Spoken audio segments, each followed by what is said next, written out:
はいどうも、キスケです。今回は限定 S ランクキャラクター、レクイエムとカオス、シンクとイロヒ、誰を引くべきか解説、予想をしていきます。レクイエムが実装されてしばらく経ちましたし、次に実装予定のキャラクター、シンクとイロヒも公開されました。まだ正式な性能が出ていないカオスなんですが、公式番組の性能を参考にしながら、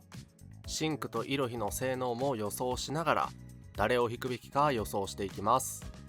よければ最後まで見てってください。それでは行きましょう。それではレクイエムの性能からおさらいしていきましょう。通常攻撃は最大5段、敵に闇異能ダメージを与え、敵に悪夢を付与します。レクイエムは2種類の通常攻撃を持っていて、標準ボタンを押すことで遠距離と近距離を切り替えることができます。これが遠距離攻撃、これが近距離攻撃ですね。戦う敵に合わせて切り替えていきましょう。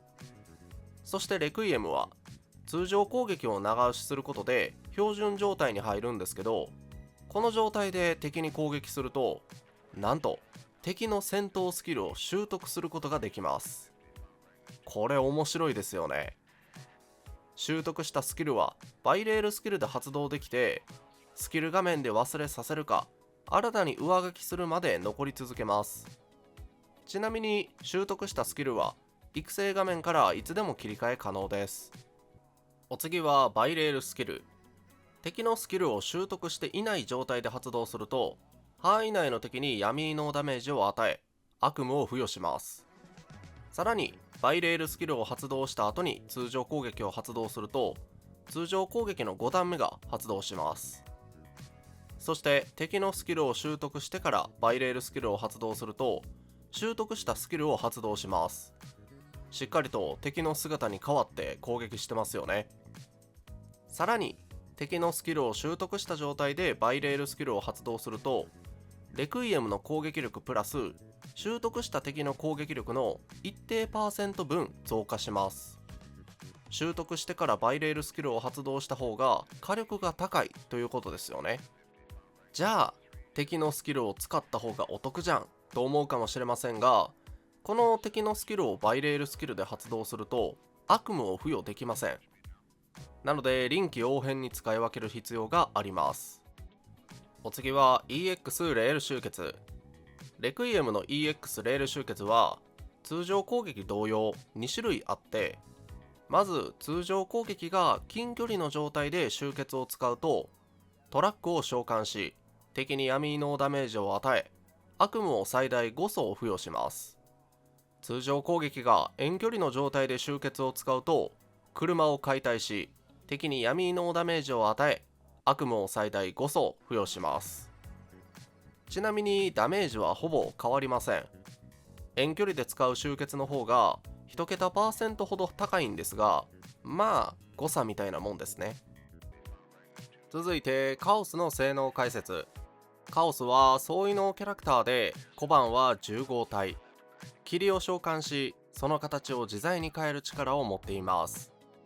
特徴的なのが、カオスは様々な攻撃でギルドというスタックを獲得できるということ。ここでいう様々な攻撃っていうのは通常攻撃とかバイレールスキルあたりになるのかなって思います。そしてこのギルドというスタックを貯めることで、カオスは強力な派生攻撃を行えます。ハソールのように集結後にバイレールスキルの使用が変わるのか、それとも通常攻撃長押しとか、どうやって出すのかは明言されていませんが、カオスのダメージ源はこの派生攻撃になります。さらにバイレールスキルや EX レール集結が敵に命中すると、その敵に追跡許可というデバフを付与できます。この追跡許可が付与された敵に派生攻撃が命中すると、さらにダメージアップといった性能ですね。メインアタッカーかサブアタッカーかの判別は今のところできません。 S ランクのハソールがサブアタッカーなんで、メインアタッカーの可能性が高い気がしますが、これは予想の範疇を出ないです。見た感じ攻撃モーションがでかくて結構長めなので、スワップ適性も高そうです。探索性能も見ていきましょう。カオスの探索性能はなんとマップの好きなところにワープポイントを設置することができます。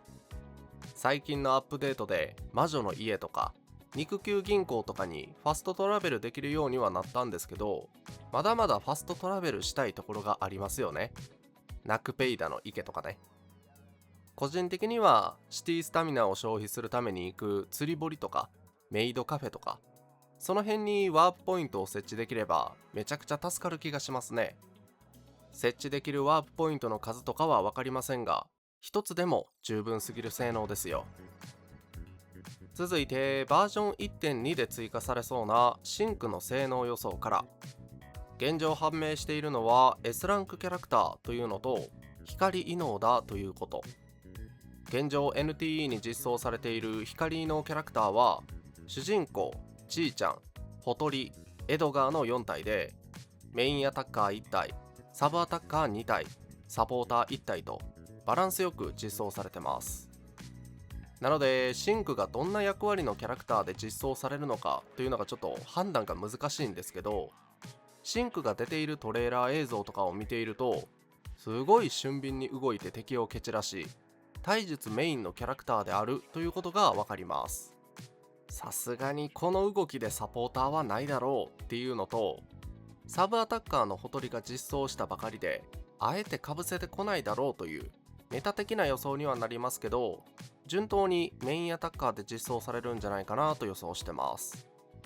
それか創生を強化する光のキャラクターではなくて、重蓄を強化するようなキャラクターだと結構面白いなと思ってます。重蓄は光異能、総異能、霊異能キャラクターで発動できる異能連環ですから、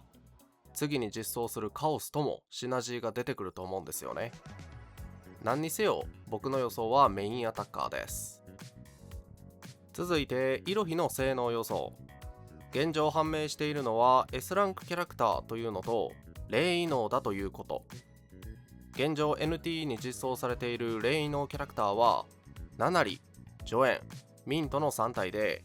メインアタッカー2体、サブアタッカー1体とサポーターだけ実装されてません。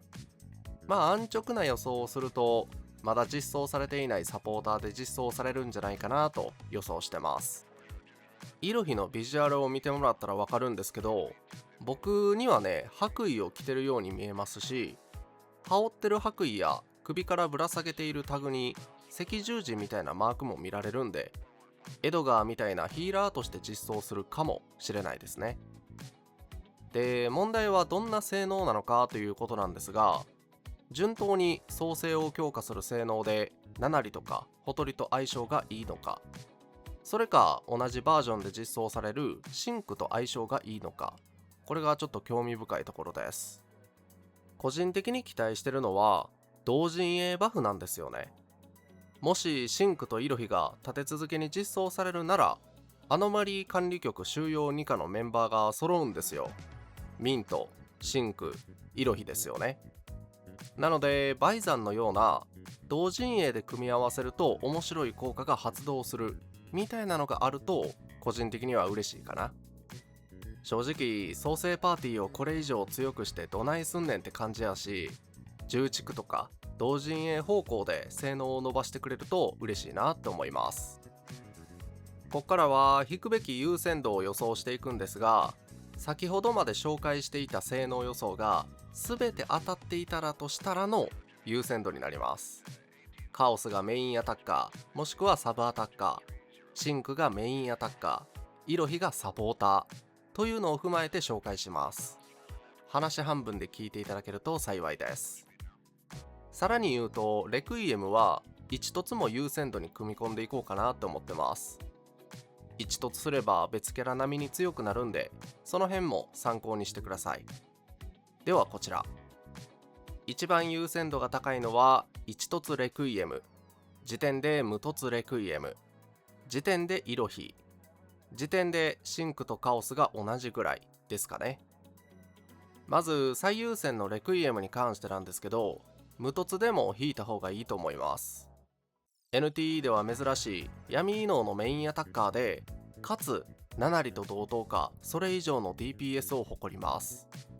さらに一突すればより長く使えるキャラクターに変貌します。現状主人公だけの特権である即時連関が闇異能サイドでも可能となり、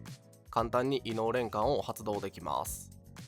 なので例えば今後インフレに飲まれてレクイエムの火力が衰退したとしても、この一突効果のおかげで最新の呪い異能とか魂異能キャラクターと組み合わせることができると思います。もちろん今後即時連関がバンバン実装される可能性もありますけどね。あくまでも現状の予想だと即時連関は貴重ということから一突レクイエムが最優先になります。無突でも闇のアタッカーというだけで優先度が高めです。次点はイロヒ。イロヒは初の限定サポーターになる可能性が高いです。もし霊異能のサポーターもしくはヒーラーとして実装されれば、創生を強化するかしないかにもかかわらず今強い創生パーティーの4枠目に採用されると思います。ナナリ、主人公、ホトリ、イロヒみたいなパーティーですよね。現状はイロヒの枠にジョエンが採用されてて超強いんですけど、やっぱ挑むコンテンツによってはヒーラーが欲しいですよね。しかも限定サポーターはどのゲームでも確保しとけって言われるほどの役割ですから、予想通りサポーターとして実装されるなら優先度は高め。そしてカオスとシンクなんですけど、優先度は同じぐらいですかね。カオスは探索性能でワープポイントの設置が可能と判明していますからものすごく貴重ですし、シンクも光異能のメインアタッカーで実装されるなら新たなパーティーの核になる可能性があります。シンクをメインアタッカーにした重軸パーティーとかね。なので予想が難しいんですけど、現状の NTE は2パーティー以上要求されるコンテンツがないっていうのと、ナナリとレクイエムを持っていれば敵の弱点をまんべんなくつけてクリアできないコンテンツがないっていうのを踏まえると少しだけ優先度が下がってきます。逆にナナリを引いてないとかレクイエムをスルーしますみたいな人はメインアタッカーになりそうなこの2体は優先度が上がると思います。参考にしてみてください。いかがだったでしょうか。今回はレクイエムとカオス、シンクとイロヒ、誰を引くべきか予想してみました。ぶっちゃけビジュアルで引くのがいいかなここまで解説して何言うとんねんっていう感じなんですけど、僕はどれだけ弱くてもシンクは引くと思います。それぐらいビジュアルが刺さってます。やっぱ楽しくゲームで遊ぶなら好きなキャラクターを引いてなんもですから、早く性能を見てみたいもんですよね。皆さんは今回紹介したキャラクター誰を引くべきだと思いますか？よければコメント欄で教えてください。このチャンネルではこれからも NTE に関する動画を上げていきます。この動画が良かったなと思った方は高評価で応援、チャンネル登録していただけると嬉しいです。最後までご視聴ありがとうございました。さよなら。